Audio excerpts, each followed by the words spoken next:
ಜಯಮುದೀರಯಿತು. ಶರತ್ಕಾಲದ ವರ್ಣನೆಯನ್ನು ಮಳೆಗಾಲದ ವರ್ಣನೆಯನ್ನು ಮಾಡಿ ಆಮೇಲೆ ಶರತ್ಕಾಲದ ವರ್ಣನೆಯನ್ನು. ಮಳೆಗಾಲದಲ್ಲಿ ಯಾವ ಯಾವ ಬದಲಾವಣೆ ಆಗುತ್ತೆ ಎನ್ನುವುದನ್ನ ಲೌಕಿಕ ಮತ್ತು ವೈದಿಕ ದೃಷ್ಟಾಂತದ ಮೂಲಕ ಕೊಡ್ತಾ ಇದ್ದಾರೆ ಅನ್ನೋದನ್ನ ಗಮನಿಸ್ಬೇಕು. ಅಲ್ಲಿ ಇಲ್ಲಿಂದ ಭಗವಂತನಲ್ಲಿ ತಮ್ಮ ಮನಸ್ಸನ್ನ ಸಮರ್ಪಿಸಿದಂತಹ ವ್ಯಕ್ತಿಗಳಿಗೆ ಎಷ್ಟೇ ದುಃಖಗಳು ಬಂದರೂ ಸಹ ಅವರುಗಳು ಆ ದುಃಖದ ಅನುಭವವನ್ನ ಹೊಂದೋದಿಲ್ಲ. ಹೇಗೆ ಅವರು ಸ್ಥಿರವಾಗಿ ಇರ್ತಾರೋ ಹಾಗೆ ಎಂತಹ ಮಳೆ ಬಂದರೂ ಸಹ ಪರ್ವತಗಳು ಯಾವ ರೀತಿಯ ಬದಲಾವಣೆಯನ್ನು ಹೊಂದೋದಿಲ್ಲ. ಅವುಗಳಿಗೆ ಯಾವ ರೀತಿಯ ತೊಂದರೆನೂ ಆಗೋದಿಲ್ಲ. ಅಂದ್ರೆ ಪರ್ವತದ ಹಾಗೆ ದೃಢವಾಗಿ ನಿಲ್ತಾರೆ ಕಷ್ಟದ ಸಂದರ್ಭದಲ್ಲಿ ಯಾರು ಜ್ಞಾನಿಗಳು ಅನ್ನೋದು ಬಹಳ ಪ್ರಧಾನ. ನಾನು ಪದೇ ಪದೇ ಹೇಳ್ತಿದ್ದೀನಿ, ಇಲ್ಲಿ ವರ್ಣನೆ ಅನ್ನೋದು ವರ್ಣನಾ ಭಾಗದ ಆನಂದ ಒಂದು ಅಷ್ಟೇ ಅಲ್ಲ, ಮತ್ತೆ ಜ್ಞಾನಿಗಳು ಆದವರು ಹೇಗೆ ಇರ್ತಾರೆ ಆ ರೀತಿಯ ವ್ಯವಹಾರವನ್ನು ನಾವು ಸಹ ನಮ್ಮ ಜೀವನದಲ್ಲಿ ಅಳವಡಿಸ್ಕೊಳ್ಬಹುದೇ ಅನ್ನೋದನ್ನ ವಿಚಾರ ಮಾಡಬೇಕು ಅನ್ನೋದು ಬಹಳ ಮುಖ್ಯ. ಅದನ್ನ ಹೇಳಕ್ ಹೊರಟಿದ್ದೀನಿ. ಮತ್ತೆ ಮಳೆಗಾಲ ಬಂದ ತಕ್ಷಣ ನಾವು ಓಡಾಡಿದಂತಹ ದಾರಿಗಳಲ್ಲೂ ಸಹ ಆ ಹುಲ್ಲುಗಳಿಂದ ಮುಚ್ಚಿ ಹೋಗುತ್ತೆ. ಅದಕ್ಕೆ ಒಳ್ಳೆಯ ಅದನ್ನು ಕೊಡ್ತಾರೆ. ದ್ವಿಜರೆಲ್ಲರೂ ಸಹ ವೇದಗಳನ್ನು ಅಭ್ಯಾಸ ಮಾಡಿರ್ತಾರೆ. ಆದರೆ ಅದರ ನಿರಂತರ ಅಭ್ಯಾಸವನ್ನ ಬಿಟ್ಟಾಗ ಹೇಗೆ ಅವರಿಗೆ ಆ ಮಾರ್ಗ ಮರ್ತು ಹೋಗುತ್ತೋ, ಅಂದ್ರೆ ವೇದಗಳು ಮರ್ತು ಹೋಗುತ್ತೋ ಹಾಗೇನೆ ಓಡಾಡದೆ ಇರುವಂತಹ ದಾರಿಯಲ್ಲಿ ಹುಲ್ಲು ಬೆಳೆದು ಇಲ್ಲಿ ಮಾರ್ಗ ಇತ್ತೋ ಇಲ್ವೋ ಅನ್ನುವಂತಹ ಸಂದೇಹವನ್ನ ಉಂಟು ಮಾಡಿಬಿಡುತ್ತೆ ಅನ್ನೋದು ವಿಶೇಷ. ಹಾಗೇನೆ ಮಿಂಚುಗಳು ಹೇಗಿರುತ್ತವೆ ಅಂದರೆ, ವೇಶ್ಯಾ ಸ್ತ್ರೀಯು ಎಂತಹ ಗುಣವಂತನಾದ ಮನುಷ್ಯನನ್ನು ಆಶ್ರಯಿಸಿದರೂ ಸಹ ಅವಳ ಚಂಚಲ ಸ್ವಭಾವ ಎನ್ನುವುದು ಅವನಲ್ಲಿ ನಿರಂತರವಾಗಿ ಸ್ಥಿರವಾಗಿ ಇರೋದಿಕ್ಕೆ ಬಿಡೋದಿಲ್ಲ. ಯಾಕೆಂದ್ರೆ ಚಂಚಲ. ಹಾಗೇನೆ ಮೇಘಗಳಲ್ಲಿಯೂ ಸಹ ಮಿಂಚು ಎನ್ನುವುದು ಸ್ಥಿರವಾಗಿ ಇರೋದಿಲ್ಲ. ಯದ್ಯಪಿ ಮೇಘಗಳು ಲೋಕಕ್ಕೆ ಉಪಕಾರಗಳನ್ನೇ ಮಾಡುತ್ತೆ, ಆದರೂ ಸಹ ಸ್ಥಿರವಾಗಿ ಇರೋದಿಲ್ಲ. ಅಂದ್ರೆ ಚಂಚಲವಾದಂತಹ ವ್ಯಕ್ತಿಗಳು ಒಳ್ಳೆಯದನ್ನ ಆಶ್ರಯಿಸಿಕೊಂಡಲ್ಲೇ ಇರಬಹುದಲ್ಲ ಅಂದ್ರೆ ಅದು ಸಾಧ್ಯವಾಗೋದಿಲ್ಲ. ಯಾಕೆಂದ್ರೆ ಚಾಂಚಲ್ಯ ಬಿಡುತ್ತೆ. ಆಮೇಲೆ ಹೇಗೆ ತ್ರಿಗುಣಾತ್ಮಕವಾದಂತಹ ಈ ಪ್ರಪಂಚದಲ್ಲಿ ಜ್ಞಾನಿಯಾದಂತಹ ವ್ಯಕ್ತಿ ಗುಣಾತೀತನಾದಂತಹ ಅಂದ್ರೆ ಗುಣಗಳಿಗೆ ಆಳಾಗದೇ ಇರುವ ಅಂತಹ ವ್ಯಕ್ತಿ ಹೇಗೆ ಶೋಭಿಸ್ತಾನೋ ಹಾಗೆ ಗುಣ ಎನ್ನುವಂಥದ್ದು ಗುಣಿನಿ. ಸಂಸ್ಕೃತ ತಿಳಿದವ್ರಿಗೆ ಮಾತ್ರ ಕೆಲವು ಶಬ್ದಗಳು ಕೆಲವು ವಿಷಯಗಳ ಅರ್ಥ ಆಗತ್ತೆ. ಇಲ್ಲಿ ಗುಣ ಅಂತ ಹೇಳಿದ್ರೆ ಆಕಾಶದಲ್ಲಿರುವಂತಹ ಗುಣ ಶಬ್ದ ಗುಣ. ಹಾಗಾಗಿ ಗುಣವಿರುವಂತಹ ಆಕಾಶಕ್ಕೆ ನಿರ್ಗುಣ ಗುಣ ಶಬ್ದಕ್ಕೆ ಧನಸ್ಸಿಗೆ ಕಟ್ಟುವಂತಹ ಹಗ್ಗ ಎನ್ನುವ ಅರ್ಥ. ಆ ನಿರ್ಗುಣವಾದಂತಹ ಕಾಮನ ಬಿಲ್ಲು ಅಂದ್ರೆ ಇಂದ್ರಧನಸ್ಸು ಅಂತ ಹೇಳ್ತಾರೆ. ಅದು ಕಾಮನ ಬಿಲ್ಲು ಅಂತ ಕನ್ನಡದಲ್ಲಿ ನಾವು ಹೇಳ್ತೇವೆ. ಅದಕ್ಕೆ ಹಗ್ಗ ಇರೋದಿಲ್ಲ. ಅರ್ಧಕಾರವಾಗಿ ಇರುತ್ತೆ, ಅದಕ್ಕೆ ಹಗ್ಗ ಇರೋದಿಲ್ಲ. ಹಗ್ಗ ಇಲ್ಲದೆ ಇರುವಂತಹ ಧನಸ್ಸು ಶೋಭಿಸ್ತಾ ಇದೆ ಆಕಾಶದಲ್ಲಿ. ಅದು ತುಂಬಾ ಚೆನ್ನಾಗಿದೆ. ಗುಣಿ ಇರುವಂತಹ, ಯದ್ಯಪಿ ಗುಣಿಯಾದಂತಹ ಪ್ರಪಂಚದಲ್ಲಿ ನಿರ್ಗುಣನಾದಂತಹ ಜ್ಞಾನಿ ಶೋಭಿಸ್ತಾನೆ. ಹಾಗೇನೆ ಗುಣವಿರುವಂತಹ ಶಬ್ದಗುಣ ಇರುವಂತಹ ಆಕಾಶದಲ್ಲಿ ಗುಣವಿಲ್ಲದ ಅಂದ್ರೆ ಹಗ್ಗವಿಲ್ಲದ ಧನಸ್ಸಿಗೆ ಇರುವಂತಹ ಹಗ್ಗವಿಲ್ಲದಂತಹ ಇಂದ್ರಧನಸ್ಸು ಶೋಭಿಸುತ್ತೆ. ಆ ಉಪಮೆಯನ್ನ ದೃಷ್ಟಾಂತವನ್ನ ಹೋಲಿಸಿಕೊಂಡು ಹೋಗ್ಬೇಕು. ಹಾಗೆ ಪುರುಷನಲ್ಲಿ ಇರುವಂತಹ ಆತ್ಮ ಒಂದೇ ಹೌದು, ಆದರೆ ಅದನ್ನ ಮುಚ್ಚಿಬಿಡುತ್ತೆ ಅಹಂಕಾರ ಎನ್ನುವುದು. ಅದರಿಂದಲೇ ನಾನು ಎನ್ನುವಂತಹ ಭಾವ ಬರುತ್ತೆ. ಹಾಗೆಯೇ ಚಂದ್ರನು ಸಹ ತನ್ನ ಬಳದಿಂಗಳಿಂದಲೇ ಅಂದ್ರೆ ಆತ್ಮ ಇದ್ದಿದ್ದರಿಂದಲೇ ತಾನು ಅಂತ ಹೇಳ್ಕೊಳ್ಬೇಕಾಗತ್ತೆ. ನಾವು ಆತ್ಮ ಅಂತ ಹೇಳ್ಕೊಳ್ಳೋ ನಮ್ಮಲ್ಲಿರುವಂತ ಆತ್ಮನ ಅಸ್ತಿತ್ವದಿಂದಲೇ ನಾವು ನಾನು ಅಂತ ಹೇಳ್ಕೊಳ್ತಿರ್ತೀವಿ. ಆದರೆ ಅದನ್ನ ಮರೆತು ಬಿಡ್ತೀವಿ. ಯಾವ್ದ್ರಿಂದ ನಾನು ಇಷ್ಟೆಲ್ಲ ಮಾಡ್ತಿದ್ದೀನಿ ಅನ್ನೋದು ಮರೆತು ಬಿಟ್ಟು ನಾನೇ ಅನ್ನುವಂತಹ ಭಾವ ಹೇಗೆ ಬರುತ್ತೋ ಹಾಗೆ ಚಂದ್ರನಿಂದಲೇ ಬೆಳಕಾದಂತಹ ತೋರಿಸ್ಕೊಳ್ತಾ ಇರುವಂತಹ ಮೋಡಗಳು ಚಂದ್ರನನ್ನ ಮುಚ್ಚಿ ಬಿಡುತ್ತಿವೆ. ಅಂದ್ರೆ ಅದರಿಂದ ವ್ಯಾಪ್ತವಾಗಿ ಬಿಡುತ್ತೆ. ಚಂದ್ರ ತನ್ನನ್ನ ಮರೆಮಾಚಿಕೊಳ್ಳುವಂತಹ ಪರಿಸ್ಥಿತಿ. ಇನ್ನೊಂದು ಅದ್ಭುತವಾದದ್ದು, ತಮ್ಮ ಸಂಸಾರದಿಂದ ಒದ್ದಾಡ್ತಾ ಇರುವಂತಹವರ ಮನೆಗೆ ಯಾರಾದ್ರೂ ಉತ್ತಮರಾದವರು ಬಂದು ಬಿಟ್ರೆ ಅವರಿಗೆ ಹಿಂದೆ ಅನುಭವಿಸಿದಂತಹ ಅಥವಾ ಅನುಭವಿಸ್ತಾ ಇರುವಂತಹ ಎಲ್ಲ ಕಷ್ಟಗಳು ಮರೆತು ಹೋಗಿ ಅಂತಹ ಉತ್ತಮರು ತಮ್ಮ ಮನೆಗೆ ಬಂದರಲ್ಲ ಎನ್ನುವಂತಹ ಆನಂದವನ್ನ ಹೇಗೆ ಅವರು ಹೊಂದುತ್ತಾರೋ ಆ ಕ್ಷಣ ಮಾತ್ರ ಅಷ್ಟು ಹೊತ್ತಾದ್ರೂ ಅವರು ಹಿಂದಿನ ಎಲ್ಲ ದುಃಖಗಳನ್ನು ಅಥವಾ ಕಷ್ಟಗಳನ್ನು ಮರೆತು ಆನಂದದ ಭಾವವನ್ನ ಹೊಂದುತ್ತಾರೋ ಹಾಗೇನೆ ನವಿಲುಗಳು ಸಹ ಮೇಘಗಳ ಇಷ್ಟು ದಿವಸ ಕಾಯ್ತಾ ಇದ್ದಿದ್ದು ಮೇಘಗಳು ಬಂದ ತಕ್ಷಣ ಇಷ್ಟು ದಿವಸ ಬೇಸಿಗೆಯಲ್ಲಿ ಬೇಯ್ತಾ ಇದ್ದಂತಹ ನವಿಲುಗಳು ಆ ಮೋಡಗಳು ಬಂದ ತಕ್ಷಣ ನಕ್ಕನ ಹೊಸ ಆನಂದವನ್ನ ಹೊಂದುತ್ತಿದೆ. ಅದ್ಭುತವಾದಂತಹ ಉದಾಹರಣೆ ಇದನ್ನ ಉಪಮೆ ಮತ್ತು ದೃಷ್ಟಾಂತವನ್ನು ಕೊಡ್ತಾ ಇರೋದು ಬಹಳ ವಿಶೇಷ. ಮಳೆಗಾಲದಲ್ಲಿ ಎಲ್ಲ ಮರಗಳು ಗಿಡಗಳು ಸಹ ಎಲ್ಲ ರೀತಿಯ ಆನಂದವನ್ನು ಹೊಂದಿ ಅದನ್ನ ಹೂವು ಹಣ್ಣುಗಳ ಮೂಲಕ ಪ್ರಕಟಪಡಿಸುತ್ತವೆ. ಅದನ್ನ ಚೆನ್ನಾಗಿ ತಗೊಳ್ತಾರೆ. ಯಾವುದೋ ಒಂದು ಇಚ್ಛೆಯನ್ನ ಇಟ್ಟುಕೊಂಡು ವ್ರತವನ್ನ ಆಚರಿಸುತ್ತಾರಂತಹ ವ್ಯಕ್ತಿಗೆ ಹೆಚ್ಚೆಚ್ಚು ವ್ರತ ಆಚರಿಸುವಾಗ ದೇಹ ಕೃಶವಾದರೂ ಸಹ ಯಾವಾಗ ಅವನು ಫಲವನ್ನ ಪಡೀತಾನೋ ಆವಾಗ ಬಹಳ ಆನಂದವನ್ನು ಹೊಂದಿರುತ್ತೆ. ಇವುಗಳು ಸಹ ತಮ್ಮ ಆನಂದವನ್ನ ಹೂವು ಹಣ್ಣುಗಳ ಬಿಡುವುದರಿಂದ ಪ್ರಕಟಿಸುತ್ತೆ. ಇನ್ನೊಂದು ವಿಪರೀತವಾದಂತಹ ಒಂದು ದೃಷ್ಟಾಂತ ಕೊಟ್ಟಿದ್ದಾರೆ. ಸಂಸಾರ ಅನ್ನೋದ್ರಲ್ಲಿ ಅತ್ಯಂತ ಕಷ್ಟಗಳು ಬಂದರೂ ಸಹ ಮನುಷ್ಯನಾದವನು ಅದರಲ್ಲಿಯೇ ಒದ್ದಾಡ್ಕೊಂಡಾದ್ರೂ ಅದನ್ನ ಸಹಿಸಿಕೊಂಡಾದ್ರೂ ಮನೆಯಲ್ಲೇ ಇರ್ತಾನೆ.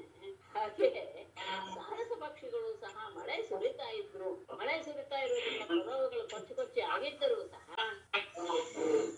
ಆ ಸರೋವರವನ್ನ ಅವುಗಳು ಬಿಟ್ಟು ಹೋಗೋದಿಲ್ಲ ಅಂತ ನಿಷೇಧಾತ್ಮಕವಾದಂತಹ ದೃಷ್ಟಿ ಕೊಡ್ತಾರೆ. ಅಂದ್ರೆ ಎಷ್ಟೇ ಕಷ್ಟ ಬಂದರೂ ಸಹ ಸಂಸಾರ ಬಿಡಬೇಕು ಎನ್ನುವಂತಹ ಭಾವ ಬರೋದಿಲ್ಲ ಜನರಿಗೆ ಎನ್ನುವುದನ್ನ ಮೋಹಕ್ಕೆ ಕೊಟ್ಟು ಮೋಹ ಅನ್ನೋದು ಹೇಗೆ ಕೆಲಸ ಮಾಡುತ್ತೆ ಜನರಲ್ಲಿ ಅನ್ನೋದನ್ನ ತೋರಿಸಿದ್ದಾರೆ. ಹಾಗೆ ನಾಸ್ತಿಕರಾದವರು ತಮ್ಮ ವಾದಗಳಿಂದ ವೇದವನ್ನೇ ಸುಳ್ಳು ಎನ್ನುವ ರೀತಿಯಲ್ಲಿ ಅದನ್ನ ಪ್ರತಿಪಾದಿಸಿ ಬಿಡುತ್ತಾರೆ.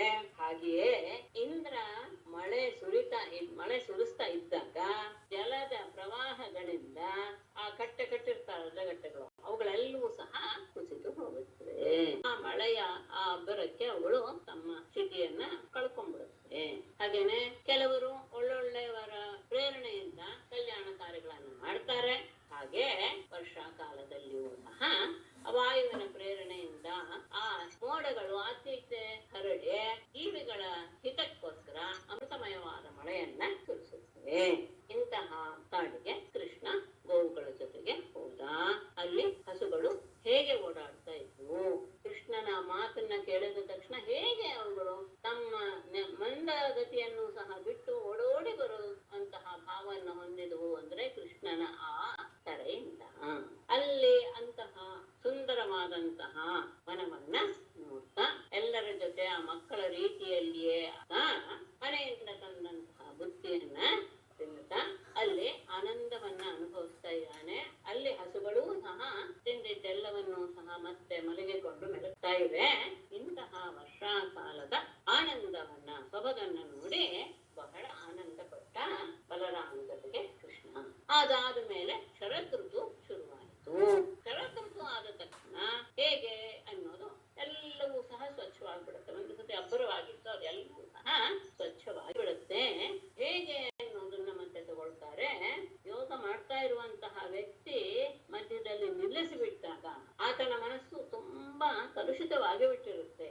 ಮತ್ತೆ ಯಾವುದೋ ಒಂದು ಪುಣ್ಯ ವಿಶೇಷದಿಂದ ಯೋಗಾಭ್ಯಾಸದಲ್ಲಿ ತನ್ನನ್ನು ತೊಡಗಿಸಿಕೊಂಡಾಗ ಹೇಗೆ ಆತನ ಮನಸ್ಸು ನಿರ್ಮಲವಾಗುತ್ತೋ ಹಾಗೆ ಮಳೆಗಾಲ ಮುಗಿದು ಶರತ್ಕಾಲ ಬಂದ ತಕ್ಷಣ ಎಲ್ಲ ಮತ್ತೆ ಮೊದಲಿನ ಸೌಂದರ್ಯವನ್ನು ಪಡೆದುಕೊಂಡು ನೀರು, ಜಲಾಶಯಗಳು, ಸರೋವರಗಳು ಎಲ್ಲವೂ ಸಹ ಕಮಲದಿಂದ ಹರಡೆ ಸ್ವಚ್ಛವಾದ ನೀರನ್ನು ಪಡೆದುಕೊಂಡು ಮೊದಲಿನ ಸ್ಥಿತಿಯನ್ನು ಹೊಂದಿದವು. ಇಲ್ಲಿ ವ್ಯೋಮ್ನೋರ್ಧಂ ಭೂತಶಾಬಲ್ಯಂ ಭುವ ಪಂಕಮ ಪಾಮಲಂ ಶರತ್ಯಹಾರ ಆಶ್ರಮನಾಂ ಕೃಷ್ಣೇ ಭಕ್ತರಿ ಯಥಾಶುಭಂ ಅಂತ ವಿಶೇಷವಾಗಿ ತಗೊಂಡಿದ್ದಾರೆ. ಅದನ್ನ ನಾನು ಅರ್ಥ ಹೇಳಿದ್ದೀನಿ. ಅದ್ರ ವಿಶೇಷವಾಗಿ ಶ್ರೀಧರೇಯದಲ್ಲಿ ಹೇಳಿರುವಂತಹ ವಿಶೇಷ ತಗೊಳಕ್ಕೆ ಪ್ರಯತ್ನ ಪಡ್ತೇನೆ. ಏನು ಹೇಳಿದ್ರು ಅಲ್ಲಿ? ವ್ಯೋಮ್ನಃ ಅಬ್ಧಂ ಭುವಃ ಪಂಕಂ ಅಪಾಮಲಂ ಶರತ್ ಜಹಾರ. ಹೇಗೆ? ಯಥಾ ಕೃಷ್ಣೇ ಆಶ್ರಮಿಣ ಅಶುಭಂ ಜಹಾರ ಅಂತ. ಆಕಾಶದಲ್ಲಿ ಮೋಡಗಳೆಲ್ಲೂ ಹೊರಟೋದು. ಆಮೇಲೆ ಎಲ್ಲಾ ಭೂತಗಳಿಗೂ ಸಹ ಅಂದ್ರೆ ಪಂಚಭೂತಗಳಲ್ಲಿ ಒಂದನ್ನ ಬಿಟ್ಟು ಉಳಿದ ಭೂತಗಳೆಲ್ಲೂ ಸಹ ತಮ್ಮ ತಮ್ಮ ಎಲ್ಲಾ ದೋಷಗಳನ್ನು ಸಹ ಕಳೆದುಕೊಂಡು ಯಾವುದೋ ಪೃಥ್ವಿ, ಅಪ್ಪು, ವಾಯು, ಆಕಾಶ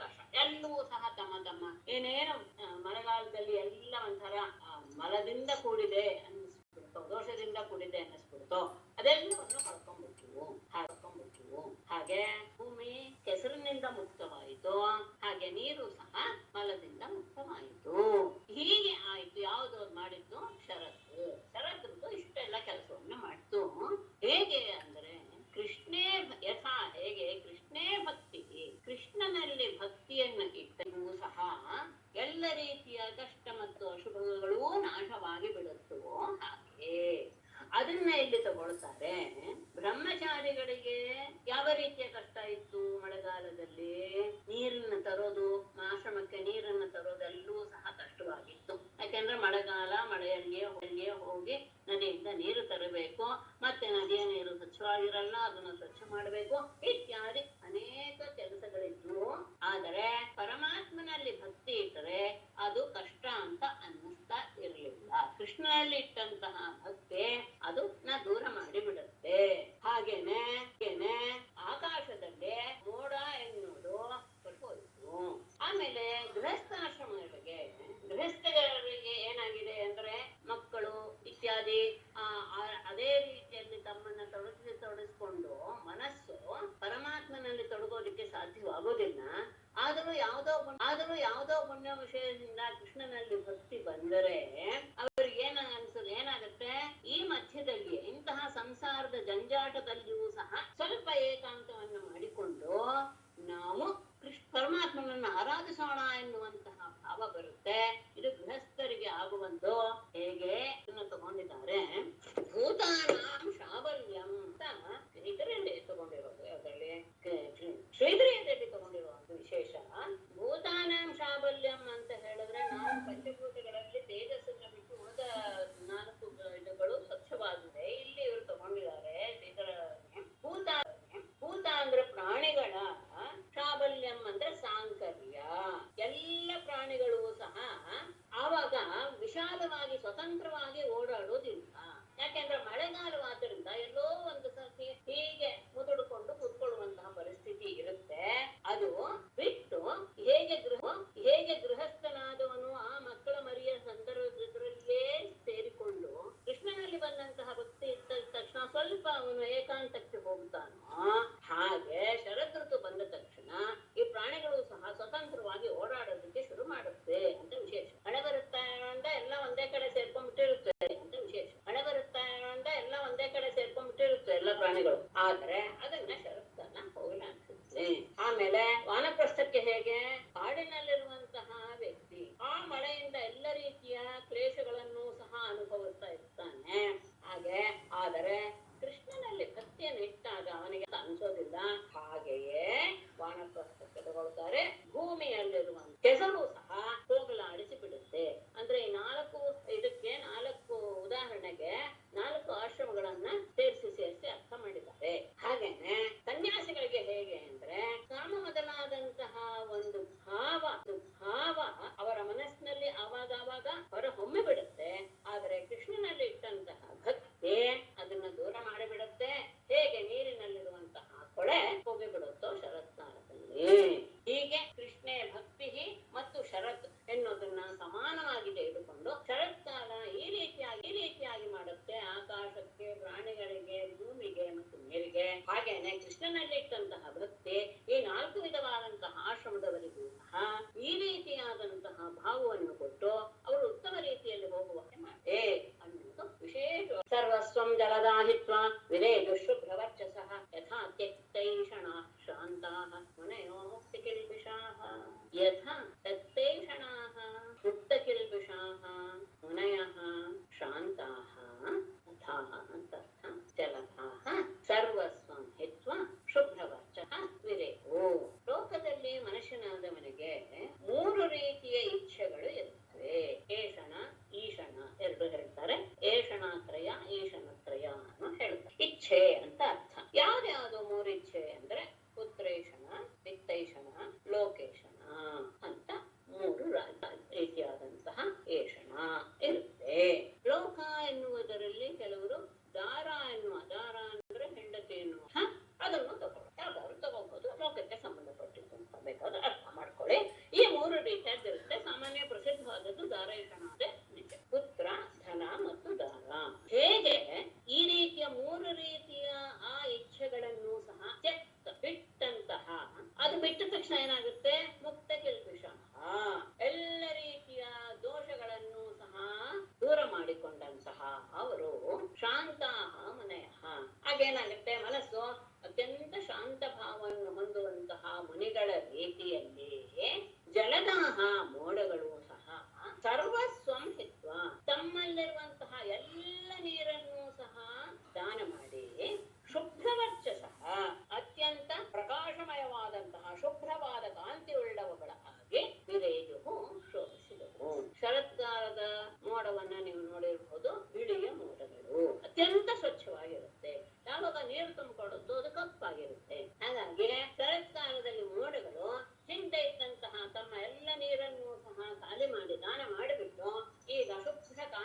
ಅವರಲ್ಲಿರುವಂತಹ ಇಚ್ಛೆಯನ್ನು ದೂರ ಮಾಡಿದ ತಕ್ಷಣ, ಗಮನಿಸಿ, ಮಾಡಿದ ತಕ್ಷಣ, ಹೌದು ಆದ್ರೆ ಮಾಡೋದು ಕಷ್ಟ, ಆದ್ರೆ ಮಾಡಿದ ತಕ್ಷಣ ಹೇಗೆ ಮನಸ್ಸು ಎಲ್ಲ ದೋಷಗಳಿಂದಲೂ ಸಹ ರಹಿತವಾಗಿ ಬಿಡ, ಅವಾಗ ಏನೂ ಇಲ್ಲದೆ ಮನಸ್ಸು ಶಾಂತ ಭಾವವನ್ನು ಹೊಂದುತ್ತೆ. ಯಾರಿಗೆ? ಮುನಿಗಳಿಗೆ. ಹೇಗೆ ಮುನಿಗಳು ಇದಾರು ಸ್ವಚ್ಛವಾಗಿ ಶಾಂತವಾಗಿ, ಹಾಗೆ ಮೋಡಗಳು. ಮತ್ತೆ ಇನ್ನೊಂದು ಅದ್ಭುತವಾದದ್ದು, ಗಿರಿಗಳಿಂದ ನದಿ ಹರಿದು ಬರುದು. ಆ ಗಿರಿಗಳಿಂದ ಎಲ್ಲ ಕಡೆಗೂ ಸಹ ನದಿಗಳು ಹರಿದು ಬರೋಲ್ಲ. ಕೆಲವು ಕಡೆ ಹರಿದು ಬರುತ್ತೆ, ಕೆಲವು ಕಡೆ ಹರಿದು ಬರೋಲ್ಲ. ಹೇಗೆ? ಯಾಕೆ ಹಾಗೆ? ಗಿರಯೋ ಮುಮುಜಸ್ತೋಯಂ ಕ್ವಚಿನ್ನ ಮುಮುಜ ಶಿವಂ ಯಥಾ ಜ್ಞಾನಾಮೃತಂ ಕಾಲೇ ಜ್ಞಾನಿನೋ ದದತೆ ನವಾ. ಜ್ಞಾನಿನಃ ಯಥಾ ಜ್ಞಾನಾಮೃತಂ ಕಾಲೇ ದದತೆ ನ ವಾ ದದತೆ ಅಂತ ತಪ್ಪು. ತಥಾ ಗಿರಯಃ ಕ್ವಚಿತ್ ತೋಯಂ ಮುಮುಜುಃ ಶಿವಂ ನ ಮುಮುಜುಃ. ಶಿವಂ ತೋಯಂ, ಅದಕ್ಕೆ ವಿಶೇಷ ಮಾಡ್ಕೊಳ್ಳಿ. ಶಿವಂ ತೋಯಂ ಗಿರಯಃ ಮುಮುಜುಃ ಕ್ವಚಿತ್ ನ. ಹೇಗೆ? ಜ್ಞಾನಿಗಳಾದವರು ಯಥಾ ಜ್ಞಾನಿನಃ, ಜ್ಞಾನಿಗಳಾದವರು ಯಥಾ ಹೇಗೆ ಜ್ಞಾನಾಮೃತಂ, ತಮ್ಮಲ್ಲಿರುವಂತಹ ಜ್ಞಾನವೆಂಬ ಅಮೃತವನ್ನ ಕಾಲೇ ಕೆಲವು ಸಂದರ್ಭದಲ್ಲಿ ಕೆಲವರಿಗೆ ದದತೆ ಕೊಡ್ತಾರೆ, ಮತ್ತೆ ಕೆಲವರಿಗೆ ನವ ಕೊಡೋದು ಇಲ್ಲ. ಹಾಗೆ ಗಿರಯ, ಗಿರಿಗಳು, ಪರ್ವತಗಳು ಶಿವಂ ತೋಯಂ ಅಮೃತಮಯವಾದಂತಹ ನೀರನ್ನ ಕ್ವಚಿತ್ತು ಮುಮುಜುಹು, ಕೆಲವು ಕಡೆ ನದಿಯ ರೂಪದಲ್ಲಿ ಹರಿಸುತ್ತೆ, ಕ್ವಚಿತ್ತು ನ ಮುಮುಜುಹು, ಕೆಲವು ಕಡೆ ನೀರು ಹರಿಯೋದೇ ಇಲ್ಲ. ಅಂದರೆ ಜ್ಞಾನಿಗಳಾದವರು ಎಲ್ಲರಿಗೂ ಸಹ ಬೋಧನೆ ಮಾಡೇ ಬಿಡ್ತಾರೆ, ಜ್ಞಾನಾಮೃತವನ್ನು ಹಂಚಿಯೇ ಬಿಡ್ತಾರೆ ಅನ್ನೋದು. ಹೇಗೆ ಅವರು ಕೆಲವರಿಗೆ ಆ ಸಂದರ್ಭದಲ್ಲಿ ಮಾತ್ರ ನೀಡುತ್ತಾರೋ, ಕೆಲವು ಸತಿ ಅವರು ಸುಮ್ಮನೆ ಇದ್ದು ಬಿಡ್ತಾರೆ ಮೌನವಾಗಿ, ಯಾರಿಗೂ ಏನು ಉಪದೇಶ ಮಾಡೋದಿಲ್ಲ. ಹಾಗೆಯೇ ಗಿರಿಗಳು ಸಹ ನಿರ್ಮಲವಾದಂತಹ ಜಲವನ್ನ ಕೆಲವು ಕಡೆ ಹರಿಸುತ್ತವೆ, ಕೆಲವು ಕಡೆ ಹರಿಸುವುದಿಲ್ಲ. ಜ್ಞಾನಿಗಳು ಹಾಗೆ. ಅಂದ್ರೆ ಮಳೆ ಹಾಗಲ್ಲ, ಮಳೆ ಎಲ್ಲ ಕಡೆನೂ ಒಂದೇ ಸಮ ಬೀಳುತ್ತೆ. ಆದರೆ ಗಿರಿಗಳಿಂದ ಹರಿದು ಬರುವ ನೀರು ಮಾತ್ರ ಕೆಲವು ಕಡೆ ಶುದ್ಧವಾಗಿ ಹರಿಯುತ್ತೆ, ಕೆಲವು ಸಂದರ್ಭದಲ್ಲೇ, ಕೆಲವು ಕಡೆ ಇಲ್ಲ. ಹೇಗೆ? ಜ್ಞಾನಿಗಳ ಜ್ಞಾನಾಮೃತವು ಕೆಲವರಿಗೆ ಮಾತ್ರ, ಕೆಲವು ಕಡೆ ಕೆಲವು ಸಂದರ್ಭದಲ್ಲಿ ಮಾತ್ರ ಸಿಗುತ್ತೋ ಹಾಗೆ ಆದಾಗ ಏನಾಯ್ತು, ಕೆಲವು ಕಡೆ ನೀರು ಬೇಕಾದಷ್ಟು ಯಥೇಚ್ಛವಾಗಿ ಸಿಗುತ್ತೆ, ಕೆಲವು ಕಡೆ ನೀರು ಸಿಗೋದೇ ಇಲ್ಲ. ಆಗ ಅಲ್ಲಿರುವಂತಹ ನೀರು ಕಡಿಮೆ ಇರುವಂತಹ ಸ್ಥಳದಲ್ಲಿರುವಂತಹ ಪ್ರಾಣಿಗಳು ನೈವಾವಿದಂ ಕ್ಷೀಯಮಾಣಂ ಜಲಂ ಗಾಧ ಜಲೇ ಚರಾಹ ಯಥಾಯುರನ್ನಹಂ ಕ್ಷಯ್ಯಂ ನರಾಹ ಮೂಢ ಕುಟುಂಬಿನಃ. ಯಥಾ ಮೂಢಾಃ ಕುಟುಂಬಿನಃ ನರಾಃ ಅನ್ವಹಂ ಕ್ಷಯ್ಯಂ ಆಯುಃ ನೈವ ಅವಿದನ್ ಅಂತ ಅಲ್ಲಿಗನ್ವಯ. ತಥಾ ಹಾಗಿಟ್ಕೊಳ್ಬೇಕು. ಗಾಧ ಜಲೇಚರಾಃ ಕ್ಷೀಯಮಾಣಂ ಫಲಂ ನೈವ ಅವಿದನ್. ಕುಟುಂಬಿನಃ ನರಾಃ ಯಥಾ ಅನ್ವಹಂ ಕ್ಷಯ್ಯಂ ಆಯುಃ ನೈವ ಅವಿದನ್. ತಥಾ ಗಾಧ ಜಲೇಚರಾಃ ಕ್ಷೀಯಮಾಣಂ ಜಲಂ ನೈವ ಅವಿದನ್. ಮೂಢಾಃ ಕುಟುಂಬಿನಃ, ಮೂಢರಾದಂತಹ, ಅಂದ್ರೆ ಸಂಸಾರವೇ ಇದು ಸರಿಯಾದದ್ದು, ಅದೇ ಸರಿ ನಮ್ಮ ಜೀವನಕ್ಕೆ ಬೇಕಾದದ್ದು ಅಂತ ಭಾವಿಸಿದಂತಹ ಕುಟುಂಬಿನಃ ಸಂಸಾರಿಗಳಾದ ನರಾಹ ಮನುಷ್ಯರು. ಯಥಾ ಹೇಗೆ ಅನ್ನಂ ಕ್ಷಯ್ಯಂ ಆಯುಹು, ಪ್ರತಿದಿನವೂ ಕ್ಷಯವಾಗ್ತಾ ಇರುವಂತಹ ಆಯುಸ್ಸನ್ನ ನೈವ ಅವಿದನ್ನ ಗಮನಿಸೋದಿಲ್ವೋ ಅಥವಾ ತಿಳಿದುಕೊಳ್ಳೋದಿಲ್ವೋ, ಹಾಗೇನೆ ಗಾಧ ಜಲೇಚರಾಹ, ಸ್ವಲ್ಪವೇ ನೀರಿರುವಂತಹ ನೀರಿನಲ್ಲಿ ವಾಸ ಮಾಡುವ ಜಲಚರ ಪ್ರಾಣಿಗಳು ಕ್ಷೀಯಮಾಣಂ ಜಲಂ ನೈವ ಅವಿದನ್. ನೀರು ಕಡಿಮೆ ಆಗ್ತಾನೆ ಇದೆ, ಅಂದ್ರೆ ಕೆಲವು ಕಡೆ ನೀರು ಬೀಳೋದಿಲ್ಲ ಅನ್ನೋದು ಹಿಂದೆ ಬಂದಾಗ, ಎಲ್ಲಿ ನೀರು ಆಳವಾಗಿ ಇಲ್ಲದೆ ಸ್ವಲ್ಪವೇ ಇರುವಂತಹ ನೀರು ಕಡಿಮೆ ಆಗ್ತಾ ಇರೋದನ್ನ ಆ ಜಲಚರ ಪ್ರಾಣಿಗಳು ಗಮನಿಸೋದಿಲ್ಲ. ಹೇಗೆ ಕ್ಷಣ ಹೋಗ್ತಾ ಇದೆ ನನ್ನ ಆಯುಷ್ಯ ಎನ್ನುವುದನ್ನ ತಿಳಿದುಕೊಳ್ಳದೆ ಸಂಸಾರದಲ್ಲಿಯೇ ಮುಳುಗಿ ಹೋಗಿರುವಂತಹ ವ್ಯಕ್ತಿ ಹೇಗೆ ಪರಿತಪಿಸ್ತಾನೋ, ಹಾಗೇನೆ ಸ್ವಲ್ಪವೇ ನೀರಿರುವಂತಹ ಸ್ಥಳದಲ್ಲಿ ಇರುವ ಜಲಚರ ಪ್ರಾಣಿಗಳು ಕಡಿಮೆ ಆಗ್ತಾ ಇರುವಂತಹ ನೀರನ್ನ ಬಸ್ ಹೋಗ್ತಾ ಇದೆ ಅನ್ನೋದನ್ನ ಅವರು ತಿಳ್ಕೊಳ್ಳೋದಿಲ್ಲ. ಅಂದ್ರೆ ಏನು, ಶರತ್ಕಾಲದಲ್ಲಿ ಬಿಸಿಲು ಶುರುವಾಗುತ್ತೆ ಅಂದ್ಮೇಲೆ ಬಿಸಿಲು ಮತ್ತೆ ನೀರನ್ನ ಎಳ್ಕೊಳ್ಳೋಕ್ ಶುರುವಾಗುತ್ತೆ, ಆವಾಗ ನೀರು ಸಹಜವಾಗಿ ಕಡಿಮೆ ಆಗ್ತಾ ಬರುತ್ತೆ. ಆದ್ರೆ ಅವುಗಳ ಅದರ ಜ್ಞಾನವನ್ನ ಇವುಗಳು ಹೊಂದೋದಿಲ್ಲ. ಯಾಕೆಂದ್ರೆ ಅದ್ರ ಮುಳುಗ್ಬಿಟ್ಟಿರೋದ್ರಿಂದ ನೀರು ಕಡಿಮೆ ಆಗ್ತಾ ಇರುವ ಜ್ಞಾನ ಅವುಗಳಿಗೆ ಬರೋದಿಲ್ಲ. ಹಾಗೆಯೇ ಇನ್ನೂ ಒಂದು ಅದಕ್ಕೆ ಕೊಡ್ತಾರೆ, ಕ್ಷೀಯಮಾಣವಾಗ್ತಾ ಇದೆ ಜಲ ಅಂತ ಹೇಳಿದಾಗ ಅದು ಪೂರ್ತಿ ಕಡಿಮೆ ಆಗಿಬಿಟ್ಟ ಸೂರ್ಯನ ತಾಪಕ್ಕೆ ಸಿಕ್ಕಾಕೊಳ್ಳುತ್ತೆ ಅವು ಜಲಚರ ಪ್ರಾಣಿಗಳು. ಆಗ ಅವುಗಳು ಒದ್ದಾಡುತ್ತವೆ. ಹೇಗೆ ಅನ್ನೋದಕ್ಕೂ ಸಹ ಮನುಷ್ಯರನ್ನ ಉದಾಹರಣೆ ಕೊಡ್ತಾರೆ. ಗಾಧವಾರಿ ಚರಾಸ್ತಾವಂ ಅವಿಂದನ್ ಶರದಾರ್ಥಜಂ ಯಥಾ ದರಿದ್ರ ಕೃಪಣಃ ಕುಟುಂಬಿ ಅವಿಜಿತೇಂದ್ರಿಯಃ ದರಿದ್ರಃ ಕೃಪಣಃ ಅವಿಜಿತೇಂದ್ರಿಯಃ ಕುಟುಂಬಿ ಯಥಾ ತಥಾ ಗಾಧವಾರಿ ಚರಾಃ ಶರದರ್ಥಜಂ ತಾಪಂ ಅವಿಂದನ್. ದರಿದ್ರಃ ಕೃಪಣಃ ಬಡವನಾದಂತಹ, ಕೃಪಣ ಅಂದ್ರೆ ದೀನನಾದಂತಹ, ಬಡತನ ಬಂತು ಅಂದ್ರೆ ಅದು ಸಹಜವಾಗಿ ದೈನ್ಯಕ್ಕೆ ಕಾರಣುತ್ತೆ. ದೈನ್ಯನಾದಂತಹ ಅದ್ಯಾಕೆ ಹಾಗಾಗತ್ತೆ ಅಂದ್ರೆ ಅವಿಜಿತ ಇಂದ್ರಿಯ, ಇಂದ್ರಿಯಗಳನ್ನ ಗೆಲ್ಲದೆ ಇರೋದು ಅಂತ ಕುಟುಂಬಿ ಕಾರ್ಯು ಯಥಾ ಹೇಗೆ ಅಂತ ಅರ್ಥ. ಹಾಗೆ ಗಾಧವಾರಿ ಚಲ ಸ್ವಲ್ಪವೇ ನೀರಿರುವಂತಹ ಆ ಕೊಳಗಳಲ್ಲಿ ಅಥವಾ ಸರೋವರಗಳಲ್ಲಿ ವಾಸ ಮಾಡುವಂತಹ ಜಲಚರಗಳು ಶರದರ್ಥಜಂ ಶರತ್ಕಾಲದ ಸೂರ್ಯನಿಂದ ಉಂಟಾಗುವಂತಹ ತಾಪವನ್ನ ಅವಿಂದನ್ ಅನುಭವಿಸೋದಕ್ಕೆ ಶುರು ಮಾಡುತ್ತೆ. ಅನುಭವಿಸ್ತಾ ಒದ್ದಾಡುತ್ತೆ. ಇಂದ್ರಿಯಕ್ಕೆ ಅಧೀನನಾದಂತಹ ದೈನ್ಯಾವಸ್ಥೆಯನ್ನು ಹೊಂದಿರುವ ದರಿದ್ರನಾದ ಸಂಸಾರಿ ಹೇಗೆ ಅನೇಕ ರೀತಿಯ ತಾಪಗಳಿಂದ ಒದ್ದಾಡ್ತಾನೋ, ದುಃಖಕ್ಕೆ ಒಳಗಾಗ, ಹಾಗೆ ಸ್ವಲ್ಪವೇ ಜಲದಲ್ಲಿರುವ ಜಲಚರಗಳು ಶರತ್ಕಾಲದ ಸೂರ್ಯನ ತಾಪಕ್ಕೆ ಸಿಕ್ಕಿ ಒದ್ದಾಡುತ್ತಿವೆ ಅಂತ ಆದ್ಮೇಲೆ ಇನ್ನೊಂದು ಹೇಳ್ತಾರೆ. ಈಗ ಹೇಗೆ ಆ ಸಂದರ್ಭದಲ್ಲಿ ಇದರಲ್ಲಿ ಹೇಗೆ ಎಲ್ಲವೂ ಸಹ ಸ್ವಚ್ಛವಾಗುತ್ತೆ ಅನ್ನೋದನ್ನು ಸಹ ಅತ್ಯಂತ ಅದ್ಭುತವಾದ ದೃಷ್ಟಾಂತ ಕೊಡ್ತಾರೆ. ಮೆಲ್ಲನೆ ಪ್ರಕೃತಿಯೂ ಸಹ ಸುಂದರವಾಗ್ತಾ ಹೋಗುತ್ತೆ, ಮನಸ್ಸನ್ನ ಹಿತಗೊಳಿಸುತ್ತೆ. ಶನೈರ್ ಜಹು ಪಂಕಂ ಫಲಾನ್ಯಾಮಂಜವೀರುಧಃ ಹಮ್ಮ ಮತಾಂ ಧೀರಾಃ ಶರೀರಾದಿಷು ಅನಾತ್ಮಸೋ ಯಥಾ ಧೀರಾಃ ಅನಾತ್ಮಸೋ ಶರೀರಾದಿಷು ಅಹಂ ಮಮತಾಂ ಶನೈಃ ಜಹುಃ ಸ್ಥಲಾನಿ ಪಂಕಂ ಮತ್ತೆ ಶನೈಃ ಏನಾಯ್ತು ಸ್ಥಲಾನಿ ಪಂಕಂ ವೀರುಧಃ ಆಮಂಚ ಶನೈಃ ಜಹುಃ. ಅತ್ಯಂತ ಅದ್ಭುತವಾದ ದೃಷ್ಟಾಂತ ಕೊಟ್ಕೊಂಡ್ಬಿಟ್ಟಿದ್ದಾರೆ.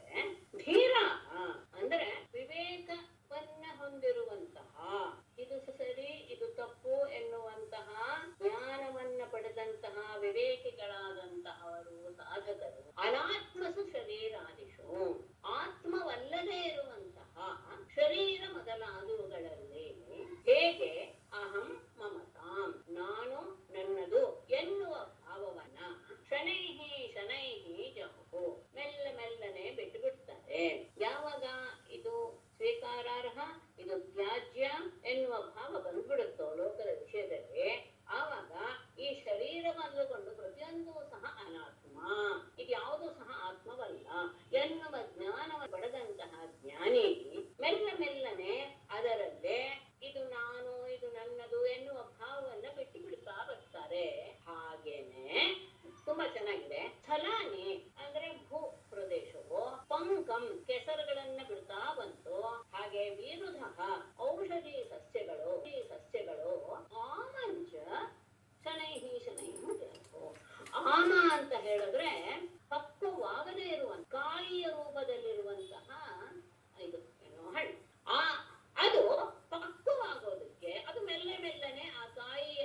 ಎನ್ನುವುದು ಪಂಕದ ಹಾಗೆ.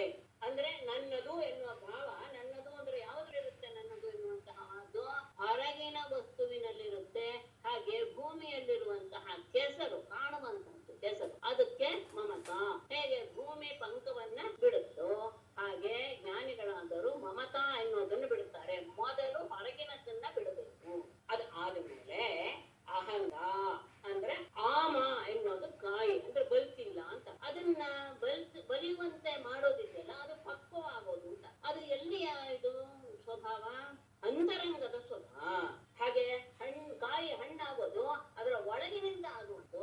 ಹಾಗೇನೆ ಅದಕ್ಕೆ ಇಲ್ಲಿ ತಗೊಂಡ್ರೆ ಅಹಂತ ಅನ್ನೋದನ್ನ ಹೇಗೆ ಬಿಡ್ತಾ ಇದ್ರು ಅಂದ್ರೆ, ಬಳ್ಳಿಯಲ್ಲಿರುವ ಕಾಯಿ ರೂಪದಲ್ಲಿರುವಂತಹ ಆ ಕಾಯಿ ಅಂತ ಇಟ್ಕೋಬೇಕು. ಅಥವಾ ವಸ್ತು ಹಣ್ಣಾಗಿ ಪಕ್ವವಾಗುವುದು ಹೇಗೂ ಹಾಗೆ ಅದು ಒಳಗಿನಿಂದ ಆಗುತ್ತೆ.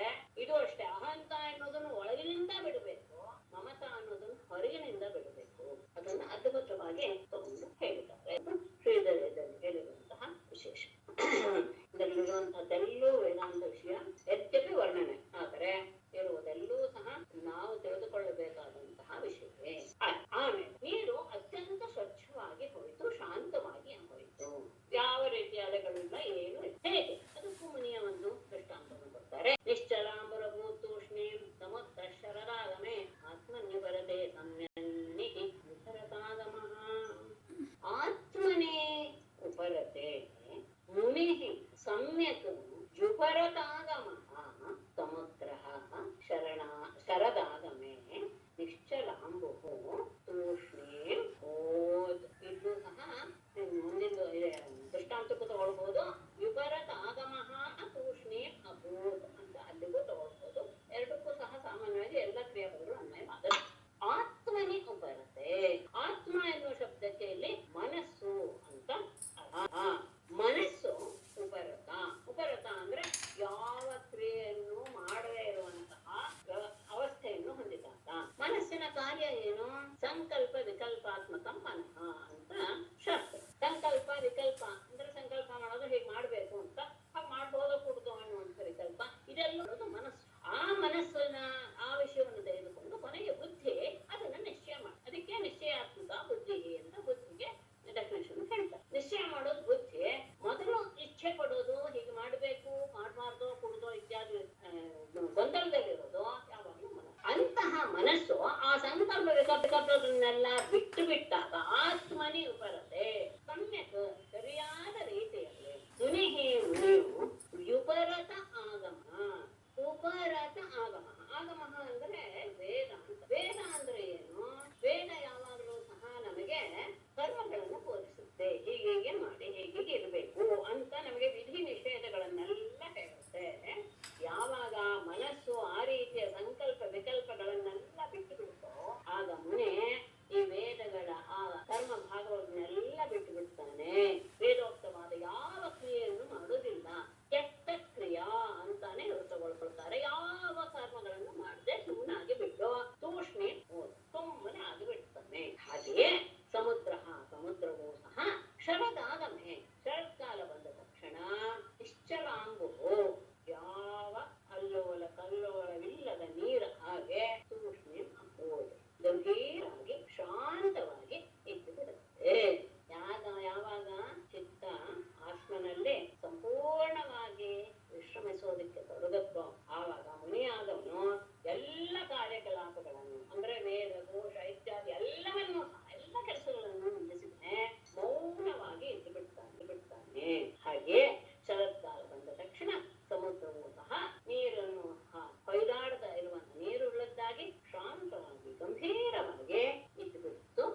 ಅಂತಹ ತಾಪ. ತಾಪ ಅಂದ್ರೆ ದೇಹವೇ ಆತ್ಮ ಅಂತ ಭಾವಿಸಿದ ತಕ್ಷಣ ದೇಹಕ್ಕೆ ಏನೇ ತೊಂದರೆ ಆದರೂ ಸಹ ಬಹಳ ಕಷ್ಟವನ್ನ ಅನುಭವಿಸಿಬಿಡುತ್ತಾನೆ ಮನುಷ್ಯ. ದೇಹ ನಾನಲ್ಲ ಎನ್ನುವ ಭಾವ ಬಂದ ತಕ್ಷಣ ತಾಪ ತಾನಾಗಿಯೇ ಹೊರಟು. ಆದ್ರೆ ಆ ದೇಹವೆಂಬ ಅಭಿಮಾನದಿಂದ ಉಂಟಾದಂತಹ ತಾಪವನ್ನ ಹೇಗೆ ಕಳ್ಕೊಳ್ಳುತ್ತ? ಜ್ಞಾನ ಬೋಧ. ಬೋಧ ಅಂದ್ರೆ ಜ್ಞಾನ. ದೇಹಾಭಿಮಾನದಿಂದ ಉಂಟಾದ ತಾಪವನ್ನ ಬೋಧ ಜ್ಞಾನವು ಹೇಗೆ ಪರಿಹಾರ ಮಾಡುತ್ತೋ. ಏನು ಜ್ಞಾನ? ದೇಹ ನಾನಲ್ಲ, ದೇಹ ಒಂದು ಜಡವಸ್ತು, ನಾನು ಬೇರೆ ಎನ್ನುವ ಭಾವ ಜ್ಞಾನ ಬಂದ ತಕ್ಷಣ ಹೇಗೆ ಅದರ ತಾಪ ನಿವಾರಿ ಬಿಡುತ್ತೋ. ಹಾಗೆಯೇ ಇನ್ನೊಂದು ವ್ರಜಯೋಷಿತ. ಆ ವ್ರಜಸ್ತ್ರೀಯರ ತಾಪವನ್ನ ಹೇಗೆ ಮುಕುಂದನು ಅಹರತ್ ಅಂತ ಹೋಗಲಾಡಿಸಿದ್ನೋ ಹಾಗೆ ಭೂತಾನಾಂ ಜೀವಿಗಳಿಗೆ ಶರದರ್ಕಾಂಶು ಜಾನ್. ಶರತ್ ಅರ್ಕ ಅಂಶು ಶರತ್ಕಾಲದ ಸೂರ್ಯನ ಅಂಶದ ಕಿರಣದಿಂದ ಉಂಟಾದಂತಹ ತಾಪಾನನ್ನ ಉಡುಪ ಚಂದ್ರ. ಅದು ಶರತ್ಕಾಲದ ಚಂದ್ರ ಅತ್ಯಂತ ಸುಂದರ, ಅತ್ಯಂತ ತಂಪು. ಅಹರತ್ ಹೋಗಲಾಡಿಸಿದನು. ದೇಹಾಭಿಮಾನದಿಂದ ಉಂಟಾದ ತಾಪವನ್ನ ಆತ್ಮಬೋಧ ಪರಿಹಾರ ಮಾಡುತ್ತೆ. ಹಾಗೆ ವ್ರಜಸ್ತ್ರೀಯರ ತಾಪವನ್ನ ಮುಕುಂದ ಪರಿಹಾರ ಮಾಡನೆ. ಹಾಗೆ ಹೇಗೋಕೆ ಶರತ್ಕಾಲದ ಸೂರ್ಯನ ಕಿರಣಗಳಿಂದ ಉಂಟಾದ ಪ್ರಾಣಿಗಳ ತಾಪವನ್ನ ಚಂದ್ರನು ಹೋಗಲಾಡಿಸಿದನು. ಶರತ್ಕಾಲದ ಚಂದ್ರ ಪೂರ್ಣಿಮಾ, ಆಶ್ವಯುಜ ಮತ್ತು ಕಾರ್ತಿಕ ಪೂರ್ಣಿಮಾ ಎರಡೂ ನೀವು ಗಮನಿಸಿ. ಈಗ ಸ್ವಲ್ಪ ಎಲ್ಲ ವ್ಯತ್ಯಾಸ ಆಗ್ಬಿಟ್ಟಿದೆ ನಮ್ಮಲ್ಲಿ. ಆದರೆ ಆಗ ಚಂದ್ರ ಅತ್ಯಂತ ಸುಂದರ, ಯಾವ ರೀತಿಯ ಇದು ಇರಲ್ಲ, ಸುತ್ತಮುತ್ತಲು ಪರಿಪೂರ್ಣವಾಗಿ ಪೂರ್ಣಚಂದ್ರ ನಮಗೆ ಕಾಣಿಸ್ತಾನೆ. ಮತ್ತೆ ತುಂಬಾ ದೂರದಲ್ಲಿರುವ ಹಾಗೆ ಕಾಣಿಸ್ತಾನೆ. ಆಕಾಶ ಹೇಗಿದೆ? ಹಮಶೋಭತ ನಿರ್ಮೇಘಂ ಶರದ್ ವಿಮಲತಾರಕಂ ತತ್ವಯುಕ್ತಂ ಯಥಾಚಿತ್ತಂ ಶಬ್ದ ಬ್ರಹ್ಮಾರ್ಥ ದರ್ಶನಂ. ಅದ್ಭುತವಾದದ್ದು. ಯಥಾ ಸತ್ವಯುಕ್ತಂ ಚಿತ್ತಂ ಶಬ್ದ ಬ್ರಹ್ಮಾರ್ಥ ದರ್ಶನಂ ಅಶೋಭತ. ತಗೊಳ್ಳಿದ್ರೆ ನಿರ್ಮೇಘಂ ಕಕ್ಕಂ ಶರದ್ವಿಮಲ ತಾರಕಂ ಶೋಭತ. ಯಥಾ ಹೇಗೆ ಸತ್ವಯುಕ್ತಂ ಚಿತ್ತಂ, ಸತ್ವಗುಣದಿಂದ ಕೂಡಿದಂತಹ ಚಿತ್ತಂ ಮನಸ್ಸು. ಇದನ್ನು ನಾನು 4 ರೀತಿಯಾಗಿ ಹೇಳಿದ್ದೇನೆ, ನೆನಪಿಟ್ಕೊಳ್ಳಿ. ಅಹಂಕಾರ, ಮನಸ್ಸು, ಅಹಂಕಾರ, ಬುದ್ಧಿ, ಚಿತ್ತ ಅನ್ನೋದು ತಗೊಳ್ಬೇಕು. ಮನಸ್ಸು ಅಂದ್ರೆ ಅವಾಗಲೂ ಸಂಕಲ್ಪ. ಎಲ್ಲವನ್ನೂ ಮನಸ್ಸು ಎನ್ನುವ ಶಬ್ದದಿಂದ ಬಳಸ್ಬಿಡ್ತೀವಿ, ಹೌದು, ಹಾಗೆ ತಗೊಳ್ಬಹುದು. ಅಂತಹ ಚಿತ್ತ ಶಬ್ದ ಬ್ರಹ್ಮ ದರ್ಶನ, ಶಬ್ದ ಬ್ರಹ್ಮಾರ್ಥ ದರ್ಶನ. ಶಬ್ದ ಬ್ರಹ್ಮ ಅಂತ ಹೇಳಿದ್ರೆ ಶಬ್ದ ರೂಪದ ಬ್ರಹ್ಮ. ಬ್ರಹ್ಮ ಅಂದ್ರೆ ವೇದ, ಶಬ್ದ ಬ್ರಹ್ಮ ಅಂದ್ರೆ ವೇದ. ವೇದದ ಅರ್ಥ, ವೇದ ಏನು ತಿಳಿಸ್ತಾ ಇದೆ ಎನ್ನುವುದರ ದರ್ಶನ, ತಿಳುವಳಿಕೆ. ವೇದ ಏನು ಹೇಳ್ತಾ ಇದೆ? ಯದ್ಯಪಿ ವೇದ ಹೇಳ್ತಾ ಇದೆ ಅದೇ ಅದನ್ನ ಮಾಡು ಇದನ್ನ ಮಾಡು ಅಂತ ಹೇಳ್ತಾ ಇದೆ ಅಂತ ನಾವು ಭಾವಿಸ್ತೇವೆ. ಆದರೆ ಅದರಲ್ಲಿ 2 ಭಾಗ ಇದೆ, ಕರ್ಮಕಾಂಡ, ಜ್ಞಾನಕಾಂಡ. ಈ ಕರ್ಮಕಾಂಡಗಳೆಲ್ಲೂ ಸಹ ಮಾಡಬೇಕು. ಆದರೆ ಅದರ ಬಗ್ಗೆ ಸಹಜವಾಗಿ ವೈರಾಗ್ಯ ಬರುತ್ತೆ. ಮಾಡ್ತಾ ಮಾಡ್ತಾ ಆಮೇಲೆ ಅದು ಜ್ಞಾನಕಾಂಡಕ್ಕೆ ತೆಗೆದುಕೊಂಡು ಹೋಗುತ್ತೆ. ಉಪನಿಷತ್ ಭಾಗ, ವೇದದಲ್ಲಿರುವಂತಹ ಉಪನಿಷತ್ ಭಾಗದ ಅರ್ಥವನ್ನ ಹೇಗೆ ಮನಸ್ಸು ತಿಳಿದುಕೊಂಡು ಅದು ಪ್ರಕಾಶಮಾನವಾಗುತ್ತೋ ಹಾಗೆ ನಿರ್ಮೇಘಂ ಖಂ, ಮೋಡವೇ ಇಲ್ಲದೆ ಇರುವಂತಹ ಆಕಾಶವು ಶರತ್ ವಿಮಲ ತಾರಕಂ. ಆ ಶರತ್ ಕಾಲದ ಸ್ವಚ್ಛವಾದ ನಕ್ಷತ್ರಗಳಿಂದ, ನಕ್ಷತ್ರಗಳ ಸಾಲುಗಳಿಂದ ಶೋಭಿಸುತ್ತೆ. ಸತ್ವಗುಣಯುಕ್ತವಾದ, ಸತ್ವ ಅಂದ್ರೆ ರಜೋಗುಣ ತಮೋಗುಣದ ರಹಿತವಾದದ್ದು. ಹೇಗೆ ವೇದದಲ್ಲಿ ಹೇಳಿರುವಂತಹ ಆ ಅರ್ಥವನ್ನು ಸರಿಯಾಗಿ ತಿಳಿದುಕೊಂಡು ಅದು ಆನಂದವನ್ನು ಪಡುತ್ತೋ ಹಾಗೆಯೇ ಶರತ್ ಕಾಲದಲ್ಲಿ ಮೋಡವಿಲ್ಲದೆ ಇರುವಂತಹ ಆಕಾಶ ಅತ್ಯಂತ ಶುಭ್ರವಾದ ತಾರೆಗಳ ಪಂಕ್ತಿಯಿಂದ ಶೋಭೆ. ಅಷ್ಟೆಲ್ಲ ಚಂದ್ರನೂ ಸಹ ಆಗ ಶೋಭಿಸ್ತಾನೆ. ಹಿಂದೆ ಬಂತು ಮೋಡ ಅವನನ್ನು ಆವರಿಸಿಬಿಡುತ್ತೆ ಅಂತ. ಈಗ ಅಖಂಡ ಮಂಡಲೋ ವ್ಯೋಮ್ನಿ ರರಾಜೋಡು ಗಣೈ ಶಶಿ ಯಥಾ ಯದುಪತೆ ಕೃಷ್ಣೋ ಕೃಷ್ಣಚಕ್ರಾವೃತೋ ಭುವಿ. ಕೃಷ್ಣಚಕ್ರಾವೃತಃ ಯದುಪತಿಃ ಕೃಷ್ಣಃ ಭುವಿ ಯಥಾ ರರಾಜ ಅಖಂಡ ಮಂಡಲಃ ಶಶೇ ಉಡುಗಣೈಃ ವ್ಯೋಮ್ನಿ ರರಾಜ. ಕೃಷ್ಣಃ ಕೃಷ್ಣಚಕ್ರಾವೃತಃ ಯದುಪತಿಃ ಕೃಷ್ಣಃ. ವೃಷ್ಣಿಗಳ ಅಂದ್ರೆ 4 ಜನ ವಂಶಗಳಿದೆ. ಆ ಗುಂಪಿನಿಂದ ಪರಿವೃತನಾದಂತಹ ಯದುಪತಿ ಕೃಷ್ಣ, ಯದುಪತಿಯಾದಂತಹ ಕೃಷ್ಣನು ಭುವಿ ಭೂಲೋಕದಲ್ಲಿ ಯಥಾ ರಾಜ ಹೇಗೆ ಶೋಭಿಸಿದನೋ ಹಾಗೆಯೇ ಅಖಂಡ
ಶರತ್ಕಾಲ ಮನಸ್ಸಿನ ತಾಪವನ್ನ ದೂರ ಮಾಡಿತು. ಆದರೆ ಗೋಪಿಯರ ಮನಸ್ಸು ಮಾತ್ರ ಆ ತಾಪವನ್ನ ಕಳೆದುಕೊಳ್ಳಿಲ್ಲ. ಯಾಕೆ ಅಂದ್ರೆ ಕೃಷ್ಣ ಅವರ ಮನಸ್ಸುಗಳನ್ನೆಲ್ಲ ಅಪಹರಿಸಿ ಬಿಟ್ಟಿದ್ರಿಂದ ಅವನ ವಿರಹದಿಂದ ಉಂಟಾದಂತಹ ತಾಪ ಗೋಪಿಯರಿಗೆ ಕಡಿಮೆ ಆಗಲಿಲ್ಲ. ವಿಶೇಷ ಮೇಡಮ್, ಇದು ಪರಿಸಂಖ್ಯಾ ಅಲಂಕಾರ ಅಂದ್ರಲ್ಲ, ಅದು ಯಾವ್ದು ಮೇಡಮ್? ಎಲ್ಲ ಕಡೆ ಇದೆ, ಆದ್ರೆ ಒಂದು ಕಡೆ ಬಿಟ್ಟು ಅಂತ.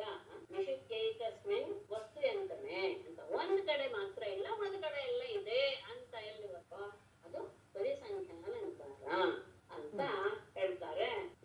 ಉದಾಹರಣೆ ಅಲಂಕಾರದಲ್ಲಿ ಪರಿಸಂಖ್ಯಾ ನಿಷಿದ್ಧೈಕಸ್ಮಿನ್ ವಸ್ತು ಎಂತನೆ, ಇದು ತುಂಬಾ ಕಡೆ ಬಂತು ಹಿಂದೆ.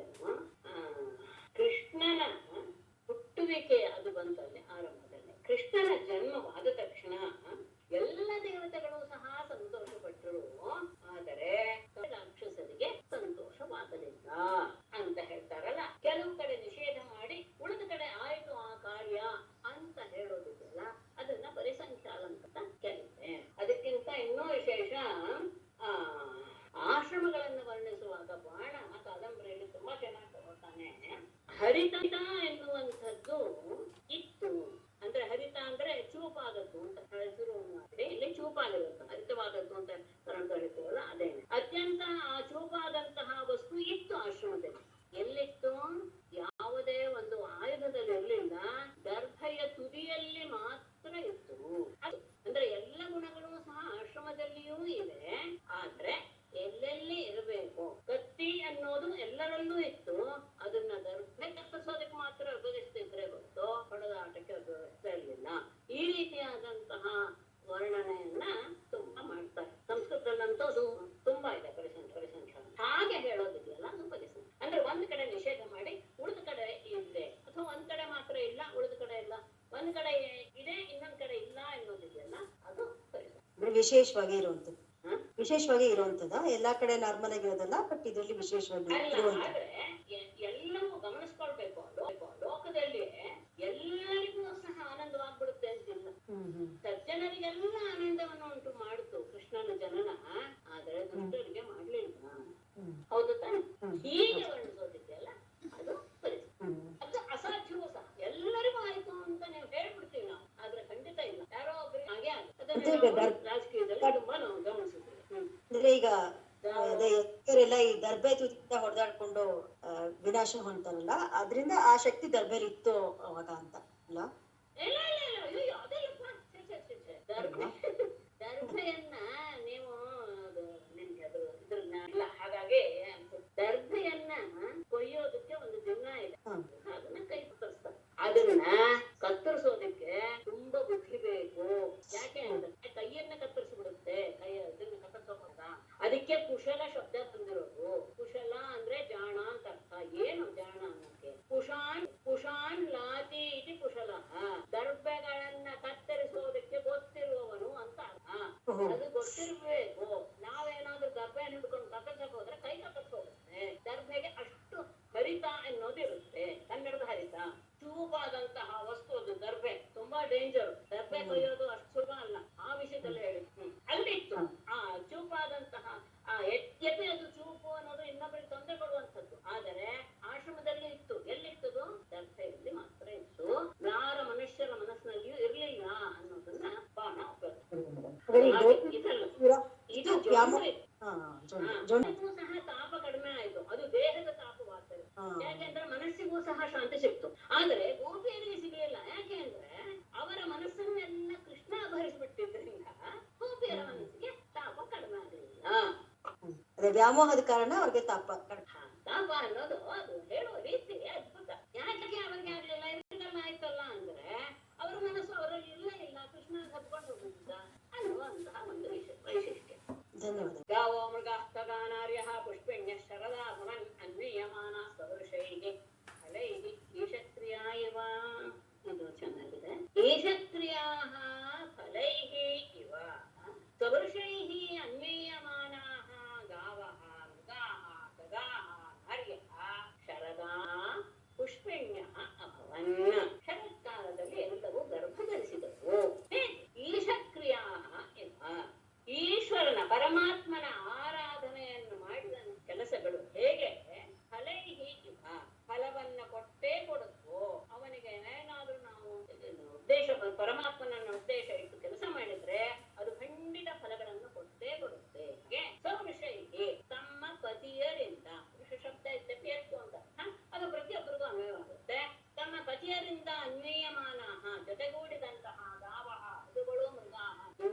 ಖಗಾಹ ಪಕ್ಷಿಗಳು, ನಾರ್ಯಃ ಸ್ತ್ರೀಯರು, ಶರಗ ಶರತ್ಕಾಲದಿಂದ, ಪುಷ್ಪಿಂಡವನ್ ಎಲ್ಲರೂ ಗರ್ಭಿಣಿಯಾದರು.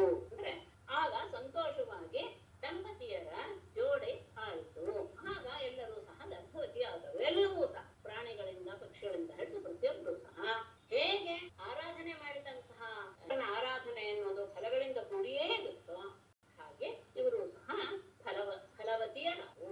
ಈಶ್ವರಾರಾಧನೆಯ ಕಾರ್ಯಗಳೆಲ್ಲವೂ ಸಹ ಫಲವನ್ನು ಕೊಟ್ಟೇ ಕೊಡುತ್ತವೆ. ಹಾಗೆ ಶರತ್ಕಾಲದ ಮಹಿಮೆಯಿಂದ ತಮ್ಮ ಪತಿಯೊಡನೆ ಸೇರಿದಂತಹ ಹಸು, ಪಶು, ಹಕ್ಕಿ, ಹೆಂಗಸರೆಲ್ಲರೂ ಗರ್ಭವನ್ನು ಧರಿಸಿದರು.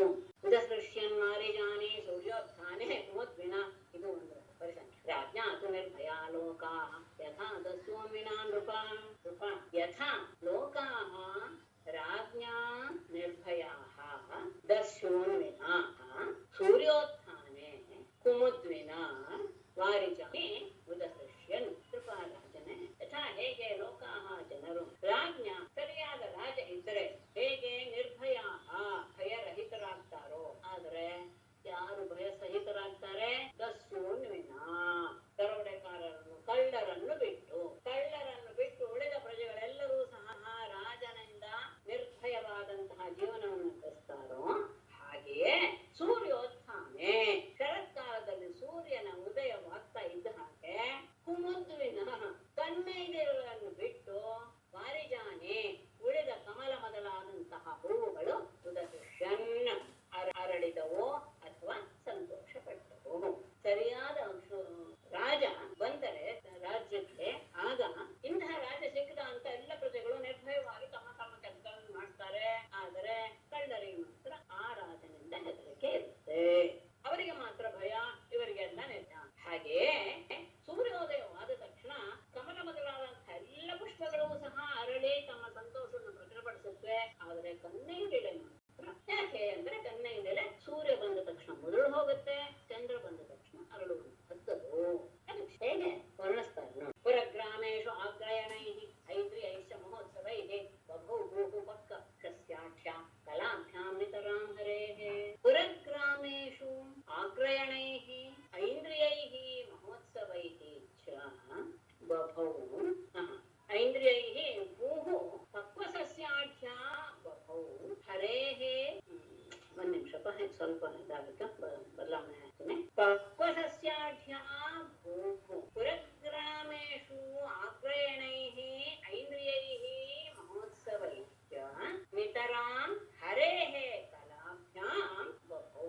ಪಕ್ವಸಸ್ಯಾಢ್ಯ ಚೆನ್ನಾಗಿ ಬೆಳೆದು ಧಾನ್ಯಗಳನ್ನ ಹೊಂದಿರುವಂತಹ ಭೂಹು ನೀವು ಪುರಗ್ರಾಮೇಶು ಪಟ್ಟಣಗಳಲ್ಲಿ ಗ್ರಾಮಗಳಲ್ಲಿ ಎಲ್ಲ ಕಡೆ ಆಗ್ರಯಣೈಹಿ.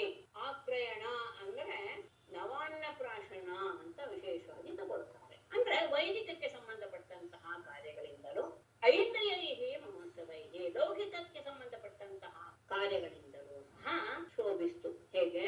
ಹರೇಹೇ ನಿತರಾಂ ಹರೇಹೇ ಕಲಾಂ. ಪರಮಾತ್ಮನ ಎರಡು ಕಲೆಗಳಾದ ಕೃಷ್ಣ ಮತ್ತು ಬಲರಾಮರ ಅಸ್ತಿತ್ವದಿಂದ ಇನ್ನು ನಿತರಾಂ ಇನ್ನು ಹೆಚ್ಚು ಶೋಭಾಯಮಾನ. ಶರತ್ಕಾಲದ ಭೂಮಿ ಎಲ್ಲ ರೀತಿಯ ಬೆಳೆಗಳು ಬಂದು ಸಸ್ಯ ಸಂಪನ್ನವಾಯಿತು ಭೂಮಿ. ಹಾಗೆ ಆಯ್ತ ತಕ್ಷಣ ಬೆಳೆ ಬಂತು ಅಂತ ಹೇಳಿದ ತಕ್ಷಣ ಎಲ್ಲರಿಗೂ ಸಂತೋಷವಾಗುತ್ತೆ. ಅದು ವೈದಿಕ ಆರಾಧನೆಯನ್ನು ಮಾಡ್ತಾ ಲೌಕಿಕ ಆರಾಧನೆಯನ್ನು ಮಾಡ್ತಾ ಆನಂದವನ್ನು ಅನುಭವಿಸ್ತಾರೆ. ಆದರೆ ಇಲ್ಲಿ ಮಾತ್ರ ಇನ್ನೂ ವಿಶೇಷ ಇತ್ತು. ಪರಮಾತ್ಮನ ಎರಡು ಅಂಶಗಳಾದ ಕೃಷ್ಣ ಬಲರಾಮರ ಸಾನ್ನಿಧ್ಯದಿಂದ ಇನ್ನೂ ಹೆಚ್ಚು ಶೋಭಿಸಿತು ಆ ಪ್ರಜದ ಪ್ರದೇಶ. ವಣಿಂ ಮುನಿ ನೃಪಸ್ನಾತ ನಿರ್ಗಮ್ಯಾರ್ಥಾನ್ ಪ್ರಪೇದಿನೆ ವರ್ಷರುದ್ಧಾ ಯಥಾ ಸಿದ್ಧಾಃ ಸ್ವಪಿಂಡಾಂ ಕಾಲಾಗತೆ.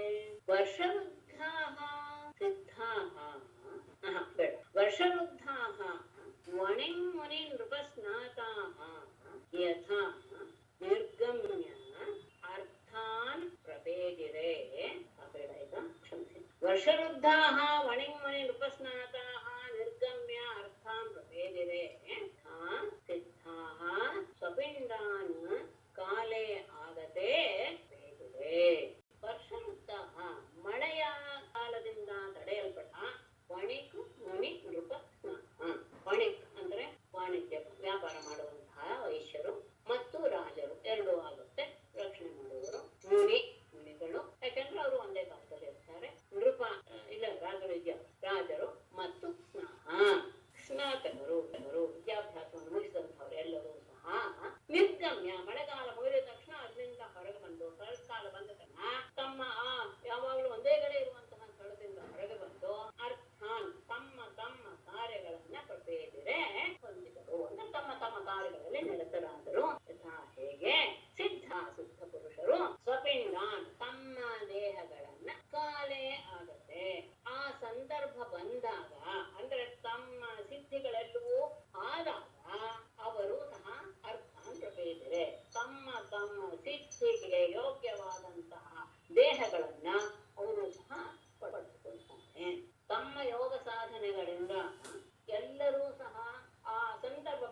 ಯೋಗ ಸಾಧನೆ ಎಲ್ಲ ಮುಗೀತು ಅಂತಹ ಯಾವಾಗ ಕಾಲ ಪರಿಪಕ್ವವಾಗುತ್ತೋ ಆಗ ಅವರು ತಮ್ಮ ಈ ದೇಹವನ್ನು ಬಿಟ್ಟು ಹೇಗೆ ಮುಕ್ತವಾಗಿ ಉತ್ತಮವಾದಂತಹ ದೇಹವನ್ನು ಪಡೆದುಕೊಳ್ತಾರೆ ಸಿದ್ಧಪುರುಷರು, ಹಾಗೆಯೇ ಮಳೆಗಾಲದಲ್ಲಿ ತಡೆಪಟ್ಟಂತಹ ಇವರೆಲ್ಲರೂ ವೈಶ್ಯರು, ನಿಗಳು, ಉಪರು ಮತ್ತು ಸ್ನಾತಕರು ಎಲ್ಲರೂ ಸಹ ತಮ್ಮ ಆ ಒಂದೇ ಕಡೆ ಇರುವಿಕೆಯಿಂದ ಹೊರಗೆ ಬಂದು ತಮ್ಮ ತಮ್ಮ ಕೆಲಸದಲ್ಲೇ ತೊಡಗಿಕೊಂಡರು. ಮಣಿ ನೃಪಸ್ನಾತಾಃ ನಿರ್ಗಮ್ಯಾರ್ಥಾನ್ ಪ್ರಭೇದಿರೆ ವರ್ಷವೃದ್ಧಾ ಯಥಾ ಸಿದ್ಧಾಃ ಸ್ವಪಿಂಡಾನ್ ಕಾಲಾಗತೆ. ಶ್ರೀಮದ್ಭಾಗವತೆ ಮಹಾಪುರಾಣೇ ದಶಮಸ್ಕಂಧೆ ಪೂರ್ವಾರ್ಧೆ ಶರದ್ವರ್ಣನಂ ನಾಮ ವಿಂಶತಿತಮೋऽಧ್ಯಾಯಃ. ನಾರಾಯಣಂ ನಮಸ್ಕೃತ್ಯ ನರಂ ಚೈವ ನರೋತ್ತಮಂ ದೇವೀಂ ಸರಸ್ವತೀಂ ವ್ಯಾಸಂ ತतो ಜಯಮುದೀರಯೇತ್. ಸರ್ವೇ ಭವಂತು ಸುಖಿನಃ, ಸರ್ವೇ ಸಂತು ನಿರಾಮಯಾಃ, ಸರ್ವೇ ಭದ್ರಾಣಿ ಪಶ್ಯन्तु ಮಾ ಕಶ್ಚಿತ್ ದುಃಖಭಾಗ್ ಭವೇತ್. ನಾರಾಯಣಂ ನಮಸ್ಕೃತ್ಯ ನರಂ ಚೈವ ನರೋತ್ತಮಂ ದೇವೀಂ ಸರಸ್ವತೀಂ ವ್ಯಾಸಂ ತतो ಜಯಮುದೀರಯೇತ್. ಸರ್ವೇ ಭವಂತು ಸುಖಿನಃ, ಸರ್ವೇ ಸಂತು ನಿರಾಮಯಾಃ, ಸರ್ವೇ ಭದ್ರಾಣಿ ಪಶ್ಯन्तು ಮಾ ಕಶ್ಚಿತ್ ದುಃಖಭಾಗ್ ಭವೇತ್.